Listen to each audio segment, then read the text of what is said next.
Hello friends, आज के इस वीडियो में हम फैक्टर यानी कि गुणनखंड से संबंधित जो हमारे टॉप क्वेश्चन हैं उनको हम सॉल्व करेंगे। एक बात और आप ध्यान देंगे कि इस पार्ट में जितने भी क्वेश्चन लिए गए हैं वो सब क्वेश्चन अलग अलग टाइप के हैं। यानी कि अगर एक क्वेश्चन आप समझ जाते हो तो उस टाइप के जितने भी क्वेश्चन होंगे उनको आप बड़ी आसानी से बहुत ही कम समय में सॉल्व कर लेंगे। यहाँ पर क्वेश्चन बताते समय हमें थोड़ा ज़्यादा टाइम लग सकता है क्योंकि आपको समझाना होता है, लेकिन बाद में जब आप इसे समझ जाओगे तो इन्हीं क्वेश्चनों को बहुत ही कम समय में आसानी से सॉल्व कर ले जाओगे। तो आइए वीडियो को शुरू करते हैं।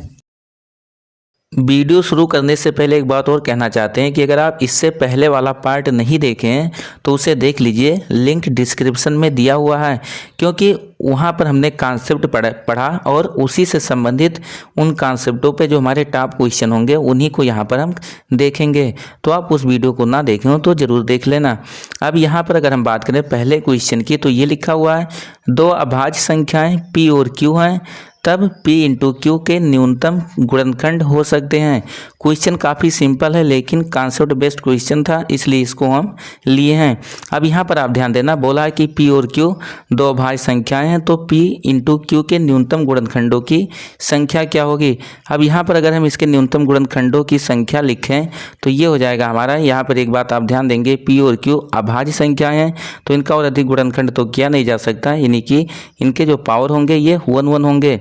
अब इनके जो गुणनखंडों की संख्या होगी ये हो जाएगी हमारी 1 + 1 और उसके बाद इंटू ये तो P का हो गया, Q का भी हो जाएगा 1 + 1। ये कैसे हुआ पिछले वीडियो में आपको हम बताए ही थे, इसलिए आप ना देखें उस वीडियो को तो ज़रूर देख लेना। अब इनको सॉल्व करोगे तो ये हो जाएगा 2 × 2 और गुणा करेंगे हम तो इसे 4 मिल जाएगा। यानी कि जो हमारा ऑप्शन नंबर यहाँ पर जो ऑप्शन नंबर डी है ये सही है। इसके जो कुल गुणनखंडों की संख्या होगी P इंटू क्यू के, ये न्यूनतम 4 मतलब न्यूनतम गुणनखंडों की जो संख्या होगी वो 4 होगी। अब इसको यहाँ पर ये ऑप्शन तुम्हारा ये तो क्वेश्चन तो सॉल्व हो गया, लेकिन यहाँ पर आपको हम एक एग्जाम्पल लेकर समझा दे रहे हैं। जिसे बोला था कि यहाँ पर दो अभाज्य संख्याएं P और Q हैं, तो यहाँ पर कोई दो अभाज्य संख्याएं ले लेते हैं। मान लीजिए एक अभाज्य संख्या हम 3 ले लिए और उसके बाद दूसरी अभाज्य संख्या मान लेते हैं कि यहाँ पर हम 5 लेते हैं। अब अगर हम 3 के कुल गुणनखंडों की संख्या की बात करें तो इसके केवल 2 गुणनखंड होंगे, 1 होगा और 3 होगा। इसी टाइप से अगर 5 के कुल गुणनखंडों को निकालें तो 1 होगा और उसके बाद 5 होगा। अब हमारे क्वेश्चन में बोला था दो अभाज्य संख्याएं P और Q हैं, तब P इंटू क्यू के न्यूनतम कितने गुणनखंड हैं। अब यहाँ पर P इंटू क्यू बोला था तो हम उसी तरीके से यहाँ पर भी करेंगे कि इन दोनों का गुणा कर देंगे, यानी कि 3 × 5 कर देंगे और 3 × 5 जब करेंगे तो यहाँ से हमें 15 प्राप्त होगा।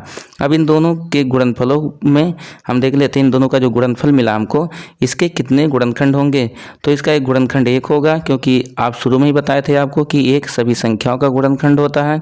दूसरा 3 होगा, तीसरा गुणनखंड इसका 5 होगा और उसके बाद चौथा गुणनखंड वो संख्या स्वयं होगी, यानी कि 15 होगा। अब यहाँ से अगर हम देखें तो इन दोनों अभाज्य संख्याओं का जो गुणनफल था उसके कुल हमें 4 गुणनखंड मिले और इसलिए ये जो ऑप्शन नंबर 4 हमारा ये डी था ये सही है। इसी टाइप से और भी आप एग्जाम्पल देखेंगे तो वहाँ पर भी दो अभाज्य संख्याओं के गुणनफल का जो न्यूनतम गुणनखंडों की संख्या होगी वो 4 ही होगी। याद रखेंगे आप, ऐसे हमारे एग्जाम में सीधे क्वेश्चन पूछा जा सकता है कि दो अभाज्य संख्याओं के गुणनफल में कितने गुणनखंड होंगे। अब हम अगला क्वेश्चन देख लेते हैं।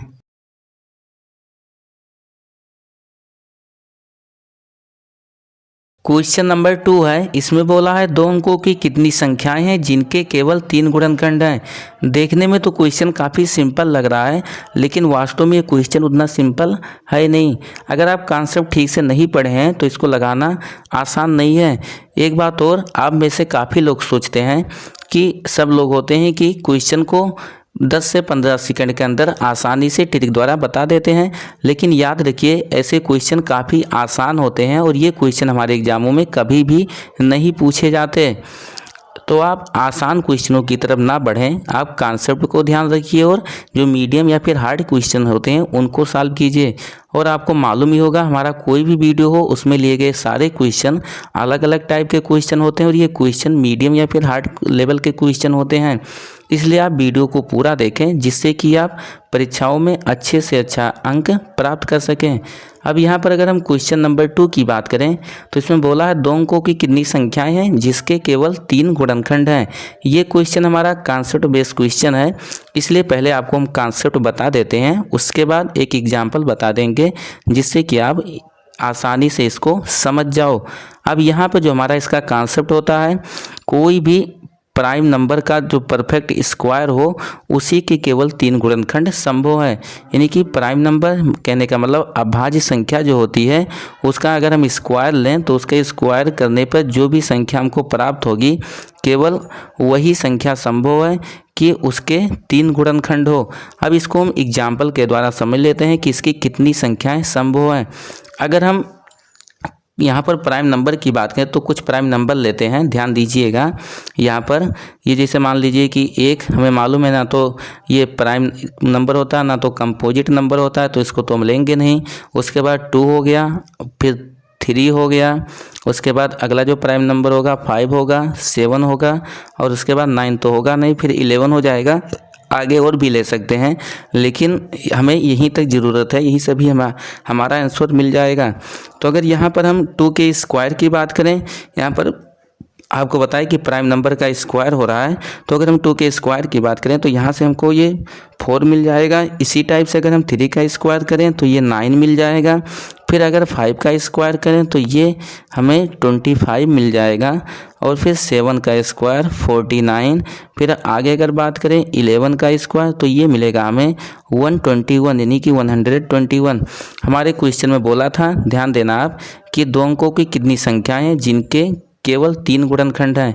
तो अगर यहाँ पर देखें तो पहला 1 अंक की संख्या है, इसलिए हम क्या करेंगे कि पहले इसको छोड़ देंगे। उसके बाद 9 ये भी 1 अंक की संख्या है, इसको भी छोड़ देंगे। फिर अगला 121 ये 3 अंक की संख्या हो जाएगी, इसको भी छोड़ देंगे। अब बचा ये हमारा 25 और 49। देख लेते हैं क्या ये कॉन्सेप्ट को हमारे फॉलो कर रहा है। अब अगर यहाँ पर हम ध्यान दें तो यहाँ से 25 के सभी गुणनखंड लिखें तो 25 का जो पहला गुणनखंड होगा ये 1 होगा, क्योंकि 1 सभी संख्याओं का गुणनखंड होता है। और उसके बाद दूसरा गुणनखंड 5 होगा। फिर तीसरे अगर गुणनखंड की बात करें तो तीसरा गुणनखंड इसका 25 होगा। इसी टाइप से अगर हम 49 के सभी गुणनखंडों की बात करें कि 49 के कितने गुणनखंड होते हैं, तो इसके जो गुणनखंड होंगे ये हो जाएंगे हमारा, पहला गुणनखंड 1 होगा, दूसरा गुणनखंड इसका 7 होगा और तीसरा गुणनखंड इसका 49 होगा। अब यहाँ पर अगर बात करें तो इसके अलावा कोई ऐसी संख्या नहीं होगी कि मतलब कोई ऐसे प्राइम नंबर का परफेक्ट स्क्वायर नहीं होगा जिसमें केवल 2 अंक हों। और आप देख ही रहे हैं कि 5 और 7 ये दोनों प्राइम नंबर है और उनके स्क्वायर का जो वैल्यू है इसके केवल 3 गुणनखंड हैं, जो कि हमारे क्वेश्चन को फॉलो कर रहा है।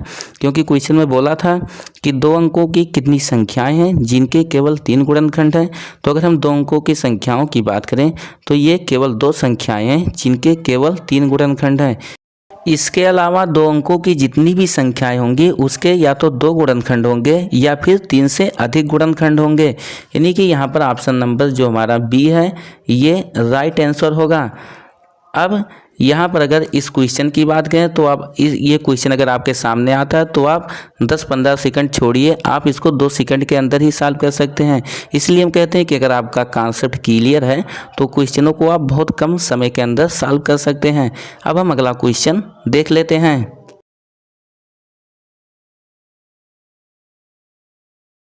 क्वेश्चन नंबर 3 है, इसमें बोला है 2 के पावर 5 इंटू 3 के पावर 6 इंटू 5 के पावर 2 के कितने गुणनखंड पूर्ण वर्ग हैं।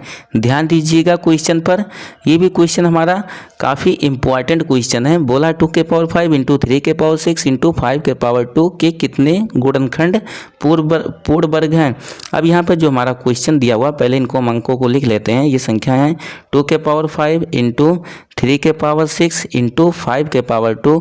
अब ऐसे आप नहीं तुरंत लगा दें कि मतलब ये सब अभाज्य संख्याएं हैं, पावर में यहाँ लिख दें 5 + 1 6 + 1 इंटू 2 + 1, गलत हो जाएगा। ध्यान दीजिएगा, क्योंकि यहाँ पर बोला है कि कितने गुणनखंड पूर्ण वर्ग हैं, मतलब पूर्ण वर्ग के हमें गुणनखंडों की संख्या बतानी है, तो हम इनको पहले पूर्ण वर्ग में परिवर्तित कर लेंगे। अब यहाँ पर 2 के पावर 5 है, इसको हम लिख सकते हैं पूर्ण वर्ग में परिवर्तित करना, तो इसको लिख देंगे 2 इंटू यहाँ पर 2 स्क्वायर का स्क्वायर, ये हमारा हो जाएगा। पूर्ण वर्ग बनाना है तो इसको आप ध्यान दीजिएगा। उसके बाद इंटू, फिर ये अगली पहले हमारा ये 2 के पावर 5 वाला हो गया। 3 के पावर 6 है, इसको हम लिख देंगे यहाँ पर 3 स्क्वायर पर पावर 3 हो जाएगा, ये हमारा 3 के पावर 6 हो गया। और उसके बाद ये 5 स्क्वायर है, तो ये 5 स्क्वायर हो गया पावर 1 लिख देते हैं। अब यहाँ पर आप ध्यान देंगे तो 2 स्क्वायर यानी कि ये 4 हो गया, पूर्ण वर्ग संख्या हो गई। चलिए एक बार दोबारा हम लिख देते हैं, ये 2 हो गया इंटू 2 का स्क्वायर का मतलब ये 4 हो गया, जो कि पूर्ण वर्ग संख्या हो गई। इसी टाइप से 3 स्क्वायर कहने का मतलब ये 9 हो गया, जो कि ये भी पूर्ण वर्ग हो गया। और 5 का स्क्वायर 25 हो गया, ये भी पूर्ण वर्ग संख्या हो गई। अब आप आसानी से गुणनखंडों की संख्या बता सकते हैं कि इसके कितने गुणनखंड होंगे। यहाँ पर ये सब बदल लेंगे, उसके बाद बताएंगे। अब अगर इसके गुणनखंडों की संख्या की बात करें तो आप आसानी से लिख सकते हो, ये हो जाएगा हमारा पूर्ण वर्ग के गुणनखंड बताने। तो यहाँ 2 से हमें यहाँ पर ध्यान देना, 2 से हमें कोई मतलब नहीं होगा, तो यहाँ पर हो गया इसका देखें तो ये 2 + 1 हो गया। उसके बाद यहाँ पर 3 + 1 हो जाएगा, और उसके बाद 25 पर पावर 1 है तो ये हो गया 1 + 1 हो गया। सॉल्व करेंगे तो ये 2 + 1 3 और 3 + 1 4 और इंटू 1 + 1 ये हो गया 2। गुणा करेंगे, 3 का गुणा 4 में 12, 12 का गुणा 2 में करेंगे 24, जो कि हमारा आंसर है। यानी कि जो यहाँ पर ऑप्शन नंबर बी है ये हमारा राइट आंसर होगा। अब हम क्वेश्चन नंबर 4 को देख लेते हैं।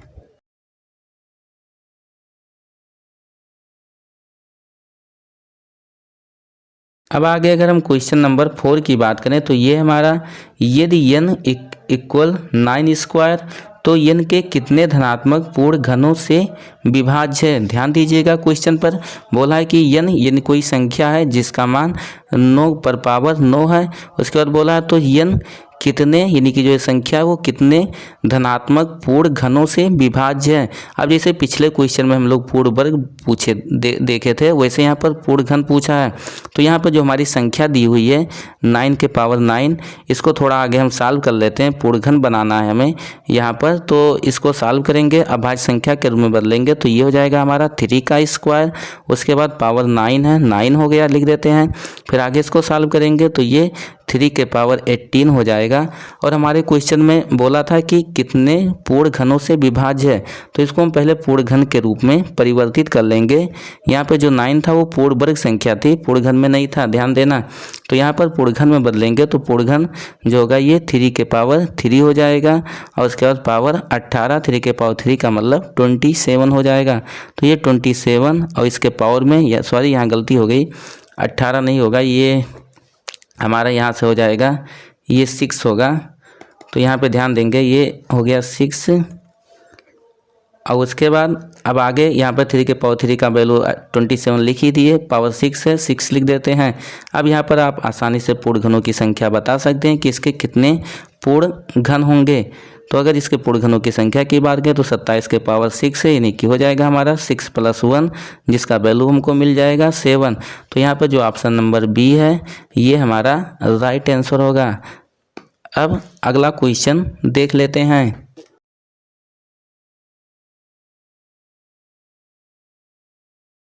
क्वेश्चन नंबर 5 है, इसमें बोला है यदि एक निश्चित संख्या में एक और स्वयं को छोड़कर 388 गुणनखंड है तो इसके अधिकतम अभाज्य गुणनखंड हो सकते हैं।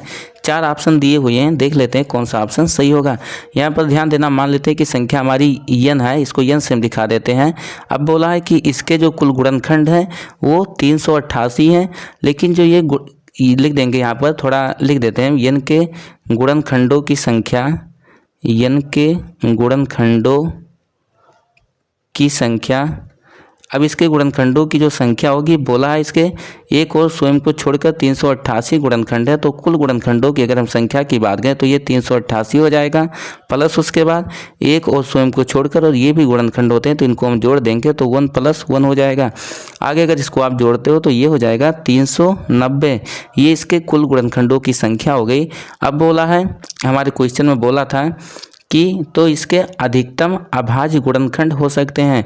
अब ये तो गुणनखंडों की संख्या हो गई, हमें इसके अधिकतम अभाज्य गुणनखंड बताना है। अब अभाज्य गुणनखंड कैसे आप बता पाएंगे, इसका हम क्या करते हैं कि अभाज्य गुणनखंड निकाल लेते हैं, जो भी आएगा वही हमारा आंसर होगा। अब यहाँ पर अभाज्य गुणनखंड निकालना आप जानते ही हो कि अभाज्य गुणनखंड हम कैसे निकालते हैं। निकाल के यहाँ पर हम एक बार दिखा दे रहे हैं क्योंकि हमें आंसर भी बताना है। तो ये 390 हो गया। पहले ये 2 से हम इसको कैंसिल करेंगे, ये 2 हो जाएगा, 1 बचेगा। उसके बाद 9 दूनी ये 18 हो जाएगा, 1 होगा, 5 होगा, ये 195 हो गया। फिर ये जो हमारा होगा, ये 3 से इसको हम विभाजित करेंगे, 3 से करेंगे तो 3 × 6 = 18, 1 बच जाएगा, 3 × 5 = 15 होगा।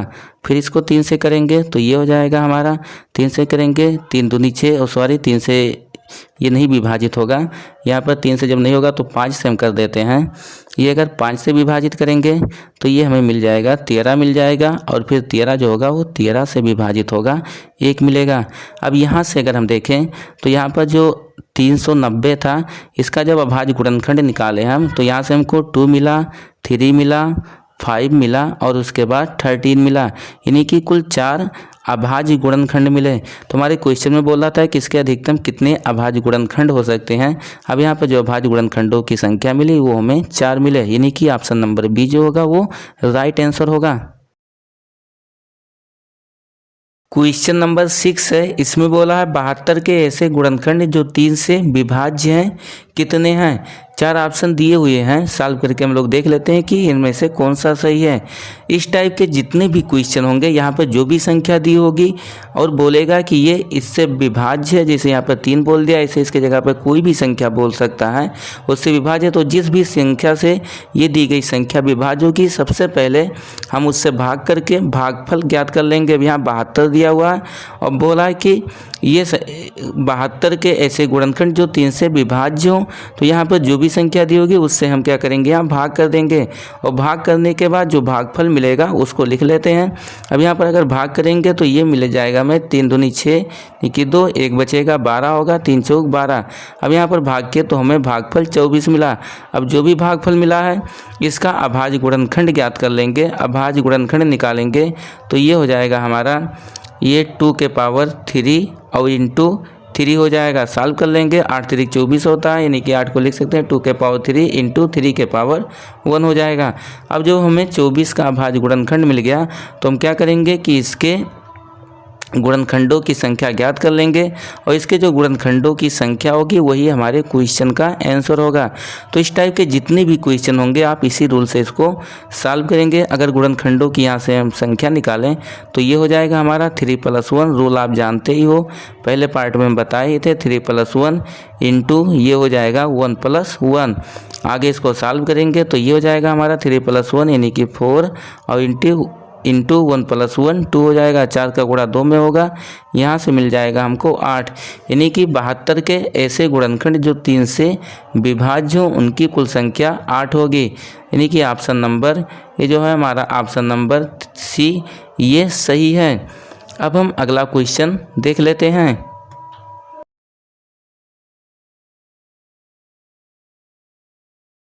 क्वेश्चन नंबर 7 है, इसमें बोला है यदि n = 4 के पावर 11 + 4 के पावर 12 + 4 के पावर 13 + 4 के पावर 14 हो तो n के कितने गुणनखंड होंगे।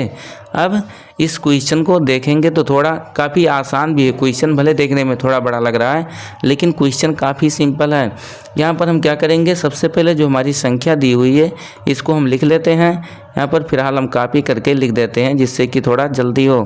तो यहाँ पर ये हमारी संख्या हो गई, यहाँ पे लिख देते हैं। उसके बाद फिर क्या करेंगे, यहाँ से इसको अगर हम सॉल्व करें तो ये हो जाएगा, जो कोई संख्या यहाँ से कॉमन हो रही है उसको कॉमन ले लेते हैं।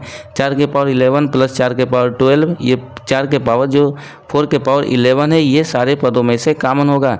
इसको जब हम कॉमन ले लेंगे तो यहाँ से पूरा कॉमन हो गया, 1 बचा है, प्लस उसके बाद यहाँ से कॉमन होगा, 4 के पावर 11 कॉमन हो गया है, और यहाँ से तब बचेगा 4 के पावर 1 यानी कि 4 बचेगा, प्लस इसी टाइप से अगर देखें तो 4 के पावर 11 यहाँ से भी निकल गया, तो यहाँ 4 के पावर 2 बचेगा, और यहाँ पर 4 के पावर में ये 3 बच जाएगा। आगे अगर इसको सॉल्व करें तो ये हो जाएगा हमारा 4 के पावर में 11 हो गया इंटू, उसके बाद यहाँ पर अगर देखें तो ये 1 हो गया, प्लस 4 के पावर 1 का मतलब 1 ही होगा, 4 के पावर 2 इसका मतलब ये 16 हो गया, और उसके बाद 4 के पावर में 3 है, इसका मतलब हो जाएगा 64 हो जाएगा। लिख देंगे। आगे इसको सॉल्व करें तो 4 को लिख सकते हैं 2 के पावर 2, और इसके पावर में 11 है, 11 लिख देंगे। फिर अगर कोष्टक के अंदर जो है इसको भी ऐड कर लेते हैं तो ये हो जाएगा 64 और 16 ये मिला के 80 होगा, और उसके बाद 4 और 1 ये 5, यानी कि ये कुल मिला के 85 हो गया, 85 लिख लेते हैं। अब अगर इसे आगे सॉल्व करें तो ये हो जाएगा हमारा, यहाँ 2 के पावर 2 उसके पावर में 11 था, तो इसको हम लिख सकते हैं 2 के पावर में 22 हो जाएगा, इंटू 85 है, 85 को लिख सकते हैं 5 इंटू 17 हो जाएगा। आगे उसके बाद यहाँ पर देखें तो 5 के पावर 1 लिख सकते हैं, 17 के पावर भी 1 हो गया। अब यहाँ पर बोला था कि इस संख्या के कितने गुणनखंड होंगे, तो आप गुणनखंडों की संख्या आप आसानी से ज्ञात कर सकते हैं। यहाँ पर गुणनखंडों की संख्या क्या होगी, रूल आपको मालूम ही है कि हम कैसे लिखते हैं। यहाँ पर 22 के पावर 22 है 2 के पावर, तो यहाँ पे लिख देंगे 22 प्लस 1 हो जाएगा, और उसके बाद इंटू 5 के पावर 1 है तो ये हो जाएगा 1 प्लस 1 हो गया, और इंटू फिर 7 के पावर 1 17 के पावर 1 है तो ये भी हो जाएगा 1 प्लस 1। आगे इसको सॉल्व करेंगे तो ये हो जाएगा 23 इंटू 1 प्लस 1 2, और उसके बाद इंटू 2 होगा, गुणा कर लेंगे, 30 का गुणा यहाँ पर 2 में करेंगे तो ये हो जाएगा हमारा 46, और 46 का गुणा फिर 2 में करेंगे तो यहाँ से मिल जाएगा 46 का गुणा, और 46 का गुणा 2 में 2 में होगा तो ये मिल जाएगा हमको 92, जो कि इस क्वेश्चन का आंसर है। यानी कि यहाँ पर अगर हम देखें तो ये ऑप्शन नंबर फर्स्ट है हमारा, जो कि 92 दिया हुआ है, तो ये ऑप्शन नंबर फर्स्ट हमारा ये सही होगा, राइट आंसर है। अब अगला क्वेश्चन देख लेते हैं।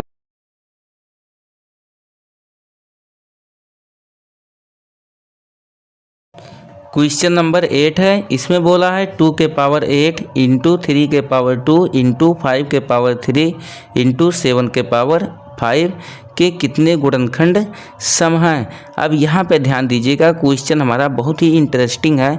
अब यहाँ पर बोला है कि इसके कितने गुणनखंड सम हैं। सम गुणनखंड होने का मतलब ये हुआ, सीधा भी आप देखें कि वहाँ पर 3 दिया हुआ था, सम गुणनखंड का मतलब ये सीधे ये हुआ कि ऐसी कितनी संख्याएं हैं जो 2 से विभाज्य हैं। यहाँ पर आप ध्यान देंगे, सम का सीधा मतलब होगा कि 2 से भाज्य संख्याएं, तो 2 से भाज्य संख्याएं, अभी 3 वाला कॉन्सेप्ट आप देखे ही, उसी टाइप से इसको भी हम लिखेंगे, बस यहीं पर आपको ध्यान देना था, इसलिए इस क्वेश्चन को हम लिए थे कि 2 से भाज्य संख्याएं। तो यहाँ पर सम का मतलब सीधा होगा कि 2 से भाज्य संख्याएं, कॉन्सेप्ट आपको मालूम ही है। चलिए फिलहाल इसको हम सॉल्व करके बता देते हैं। यहाँ पर 2 से भाज्य संख्याएं लिखनी है हमें, मतलब पहले जो संख्या दी है उसको लिख देंगे 2 के पावर 8 इंटू 3 के पावर 2 इंटू 5 के पावर 3 और इंटू 7 के पावर 5 हो जाएगा। 2 से भाज्य बोला है तो यहाँ पर हम क्या करेंगे, 2 से भाग कर देते हैं, और उसके बाद जो भागफल मिलेगा फिर उसके कुल गुणनखंडों की संख्या ज्ञात कर लेंगे। यहाँ पर 2 से भाग करेंगे हम तो यहाँ से मिल जाएगा, एक बार ये कट जाएगा, फिर 2 के पावर 7 बचेगा इंटू 3 के पावर 2 हो गया, और इंटू 5 के पावर 3 हो गया, फिर इंटू 7 के पावर 5 है, 5 को लिख लेंगे। अब इसके कुल गुणनखंडों की संख्या आसानी से हम ज्ञात कर सकते हैं। इसके कुल गुणनखंडों की संख्या जो होगी वो हो जाएगी हमारी 7, 2 के पावर 7 है तो 7 प्लस 1 हो गया, इंटू 3 के पावर 2 है तो ये हो जाएगा 2 प्लस 1, और उसके बाद 5 के पावर 3 है तो ये हो जाएगा 3 प्लस 1, और इंटू 7 के पावर 5 है तो ये भी हो जाएगा 5 प्लस 1।